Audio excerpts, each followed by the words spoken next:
For more than 3 decades, he was the face and brains of Hezbollah. Hassan Nasrallah, the leader of the terror outfit Hezbollah, was killed on Friday in heavy airstrikes at his outfit's underground headquarters in Beirut.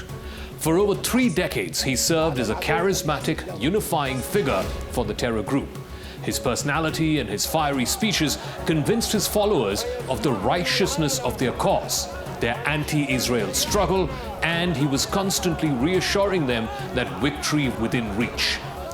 And now he's gone, bombed to death by over 80 cluster bombs, inflicting a 60 feet deep crater at the place where his headquarters once stood.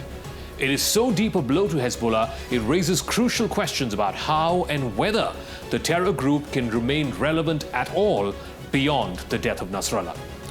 Israel has long considered Nasrallah not just a terrorist, but also a wily figure behind one of its most pressing national security threats. Israeli officials have described their swift escalation against Hezbollah, which culminated in the killing of Hassan Nasrallah, as a type of shock and awe campaign. The aim of the campaign was to get it done so fast and so dramatically that Israel would not need to send in ground troops across its northern border. In fact, the objective was to try and resettle about 60,000 of the northern populations who had forced to be moved out of their homes since the war against Hamas began about a year ago. With Nasrallah now gone, there is no other Hezbollah leader who can take his place, who even comes close to him in terms of stature and experience. The one who comes perhaps closest is his cousin and member of the Shura Council, Hashem Safieddine. But whoever its next leader may be, counting out Hezbollah could be a serious mistake. And you don't have to look any further than Gaza, where Israel has fought for the last 11 months to try and break Hamas.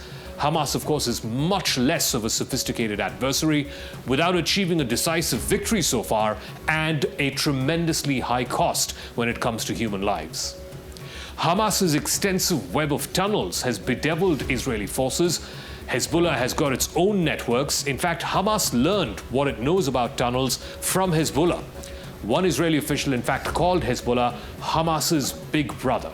Israel has attacked Hezbollah's tunnel network with artillery strikes, but has managed to do little damage. Any larger effort would require heavier and more destructive bombs, likely followed by a ground campaign to clear fighters and weapons launching sites. But that is going to be an expensive business, it's going to be long drawn out, and could lead to Israeli casualties as well. Before the war in Gaza began last October, the Iran-backed Hezbollah began attacking northern Israel in solidarity with its ally Hamas. Hezbollah was believed to be one of the best equipped non-state military forces in the world. The group had tens of thousands of fighters. It had a weapons arsenal of more than 100,000 rockets and missiles. That's not all. They also have more sophisticated armaments, including drones, precision-guided missiles, and anti-aircraft weapons. But the group's response so far to the last 2 weeks of Israel's attacks have fallen far short of what both Israel feared and also what Hezbollah claimed it was capable of.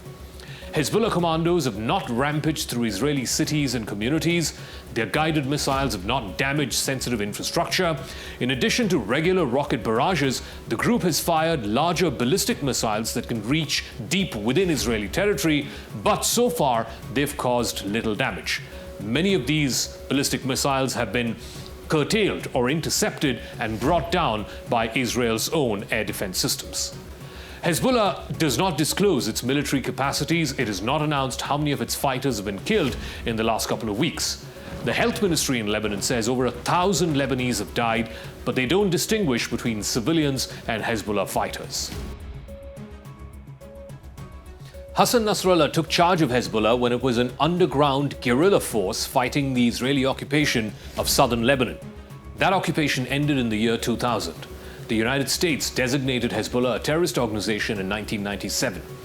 Nasrallah led the organization as it formally entered Lebanese politics. It won seats in the parliament. It joined governing coalitions. In fact, he led the fight against Israel to a standstill in what was a hugely destructive war back in 2006. He also expanded Hezbollah into other countries. Hezbollah played a role in the Syrian civil war. It also trained allied militants in Iraq and in Yemen. He also had close relationships with the top leaders of Hamas as well as other regional terror groups, and most importantly, he had deep linkages with Ayatollah Ali Khamenei, Iran's supreme leader. Many in Lebanon have speculated that Hezbollah's next leader after Nasrallah could be Hashem Safieddine. He is a cousin of Nasrallah who appears to have survived Israel's recent targeted killings. Nasrallah's deputy, Sheikh Naim Qasim, also appears to be alive, even though there is speculation around him being killed. Now, the other big question is whether Prime Minister Benjamin Netanyahu of Israel will decide to go after Hezbollah's strategic arsenal. It's got a repository of ballistic missiles, many of them believed to be deeply buried inside the mountains of Lebanon. The challenge is that the civilian harm that this could inflict could far outstrip the kind of devastation that we've seen in Gaza already. American officials say the next moves by Hezbollah and by Iran are far from certain.